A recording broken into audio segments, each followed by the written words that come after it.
Hello' students, আজি আমি কৰিব লৈছোঁ ক্লাছ 10ৰ গণিতৰ বহুপদ যিটো আমাৰ অধ্যায় আছে তাৰ অনুশীলনী 2.2ৰ আমি দুটা মেথছ কৰিব ওলাইছোঁ। বহুতে কৈ আছিলে এইবিলাক মেথছ বহুতে কৰিব পৰা নাই, কাৰণ এইবাৰ চেবাত ইনক্লুড কৰিছে। আগতে এইবিলাক CBSEতহে আছিলে, তো বহুতৰে প্ৰব্লেম হৈ আছে। তো ইমান টান নহয়, জাষ্ট আমি কনচেপ্টখিনি জানিব লাগে। অলৰেডি বেছিক কথাখিনি আগৰ ভিডিঅ'ত জনোৱাই আছে, এবাৰ চাই ল'ব। চেবা CBSE চবৰ কাৰণে এইবিলাক ধুনীয়া মেথছ, এইবিলাক MCQৰ কাৰণে বহুত বেছি ইম্পৰ্টেণ্ট মেথছ। তো এইবিলাক আহিব পাৰে। তো আমি চাওঁ কেনেকৈ কৰিম। তো আমি আজি কৰিম ইয়াত অনুশীলনী যিটো 2.2 আছে চেবা বুকৰ, তাৰ আমি 14 নম্বৰ কুৱেশ্যনটো কৰিম। ইয়াতে দিয়া আছে আমাক, যদি বহুপদ kx² + 2x + 3xৰ শূন্য দুটাৰ যোগফল আৰু পূৰণফল সমান, তেন্তে কেৰ মান উলিওৱা।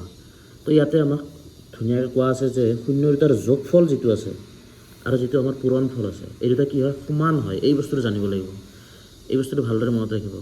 কুৱেশ্যনবিলাক ভালদৰে পঢ়িব, তাত আমি এনচাৰবিলাক গমেই পাই যাম। তো এইখিনি কৰাৰ আগতে আমি প্ৰথমতে কি কৰিম, এই যিটো আমাৰ বহুপদ দিয়া আছে ইয়াৰ পৰা আমি তুলনা কৰি কিনে ABCটো ওলাই ল'ম। কাৰণ আমাৰ যিটো আদৰ্শ ৰূপ আছিল, আদৰ্শ ৰূপটো আছিল আমাৰ AX² + BX + C, এইটো আছিল। তো ইয়াৰ লগত যদি আমি তুলনা কৰি পাওঁ, কি পাম, এৰ ভেলু পাম আমি। এক্সৰ আগৰ যিটো থাকে সেইটো কি বুলি কয়, আমাৰ সহগ বুলি কয়, ইংলিছত কয় কোএফিচিয়েণ্ট।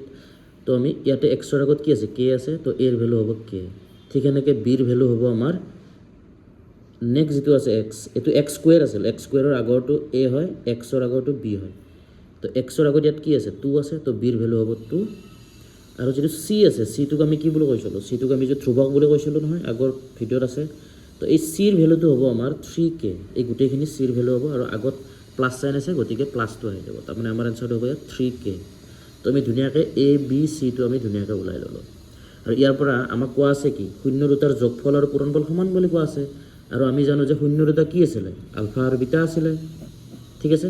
তো আমাক কোৱা আছে যে কুৱেশ্যনটোত যে প্ৰশ্নমতে আমাক কোৱা আছে যে আলফা প্লাছ যিটো বিটা হয়, শূন্য দুটাৰ যোগফল, এইটো কাৰ সমান হয়, পূৰণফলৰ সমান হয়। গতিকে আমি ক'ব পাৰিম যে শূন্য দুটাৰ যিটো পূৰণফল হ'ব তাৰ কি হ'ব, সমান হ'ব। তো এইখিনি আমি বুজি পালোঁ। এতিয়া আলফা প্লাছ বিটা মানে আমাৰ কি আছিলে, সম্পৰ্কটো কি আছিল, সহগ আৰু শূন্যৰ মাজৰ -b/a লিখিব পাৰোঁ। ঠিক সেনেকৈ ইয়াতে আমি কি লিখিব পাৰোঁ, c/a লিখিব পাৰোঁ। ঠিক আছে, এইখিনি আমি বুজি পালোঁ।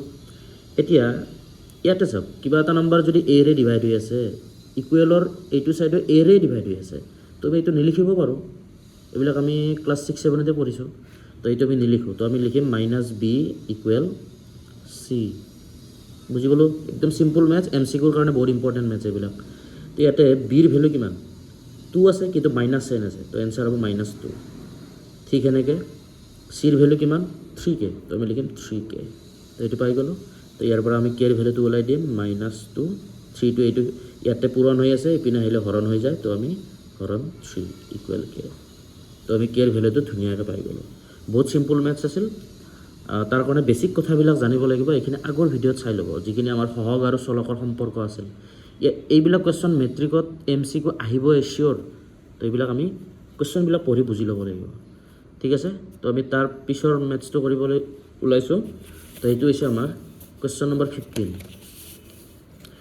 কোৱা আছে কি, যদি আলফা আৰু বিটা বহুপদ x² - 5x + 4ৰ শূন্য হয়, তেন্তে 1/α + 1/β - 2α বিটাৰ মান নিৰ্ণয় কৰা। তো এনেকৈ থাকিলে একো ভয় খাব লগা নাই, আমি ৰুল মতে কৰি যাম। ঠিক আছে। প্ৰথমতে আমি কম্পেয়াৰ কৰিম, তুলনা কৰি, এইটো লিখি ল'ব ইয়াত, বা ইংলিছত দিলে বাই কম্পেয়াৰিং, এনেকৈ লিখি ল'ব। তো এৰ ভেলু কিমান আছে, এৰ ভেলু হ'ব আমাৰ ইয়াৰ x² আগৰ যিটো আমাৰ সহগ আছিলে, তো কি আছে, একো নাই মানে 1 আছে, তো 1 লিখিম। ঠিক সেনেকৈ বিৰ ভেলু হ'ব, আৰু সদায় মনত ৰাখিব ইয়াৰ আগৰ মাইনাছ থাকিলে কিন্তু মাইনাছ চাইনটো দিব লাগিব। বহুত ষ্টুডেণ্টে এইটো ভুল কৰে। তো আমাৰ -5, আৰু চিৰ ভেলু হৈছে আমাৰ 4। ঠিক আছে, এইখিনি আমি ৰেডি কৰি ল'লোঁ। তো ইয়াৰ পৰা এনেকুৱা মেথছ দিলে মই আগতে কৈছোঁ, আলফা প্লাছ বিটা আৰু আলফা ইনটু বিটাৰ ভেলুটো ওলাই ল'ব লাগে। তো আমি ওলাই ল'ম, য' আলফা প্লাছ বিটা মানে হৈছে আমাৰ -b/a। ঠিক আছে। তো -b/a হ'লে চাওঁ, এইখিনিত আৰু এটা কৈ দিওঁ মই, বহুত ষ্টুডেণ্টৰ ইয়াতো ভুল কৰে। এই যিটো মাইনাছ আছে, এইটো হৈছে ফৰ্মুলাটোৰ মাইনাছ, আৰু এইটো হৈছে কুৱেশ্যনটোৰ মাইনাছ।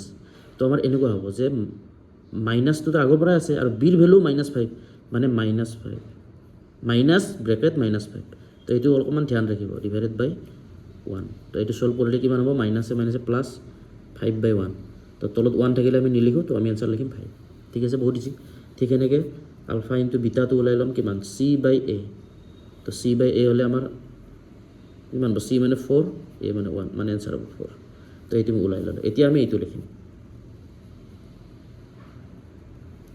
এতিয়া এইটো লিখি ল'ম যে 1/alpha plus 1/beta minus 2 alpha beta তো একো ভয় খাব লগা নাই এইখিনি আমি লসাগু লৈ ল'ম আলফা বিটাৰ লসাগু কিমান আলফা ইনটু বিটা এইটোৰে এইটো ডিভাইড কৰিব লাগে আলফা আলফা কেনচেল যাব বিটাটোৰে ওপৰত ইনটু হ'লে বিটা প্লাছ এইটো বিটা বিটা কেনচেল আলফা থাকিল আলফাৰে ওপৰত 1 কৰিলে 1ক ইনটু কৰিলে বা পূৰণ কৰিলে কি হয় আলফা আৰু মাইনাছ 2 alpha একদম ইজি তো ইয়াতে ভ্যালুবিলাক বহাই দিব পাৰিম এতিয়া আলফা বিটাৰ ভ্যালু কিমান আলফা বিটাৰ ভ্যালু 4 আৰু সব বিটা প্লাছ আলফা বা আলফা প্লাছ বিটা একে কথা একো ভয় খাব লগা নাই তো কিমান আছে 5 মাইনাছ 2 ইনটু আলফা বিটা মানে কিমান 4 একদম সিম্পল কথা তো এইখিনি সলভ কৰি দিম আমি এতিয়া 5/4 মাইনাছ 2 ইনটু 4 কিমান 8 এতিয়া এইখিনি লসাগু ল'ব লাগিব আৰু লসাগু ল'লে কিমান হ'ব এইটো 4 5 মাইনাছ ইয়াৰ লগত একনি মানে 1 আছে 1 আৰে এইটোক আমি কি কৰোঁ ডিভাইড কৰিব লাগে 4 পাম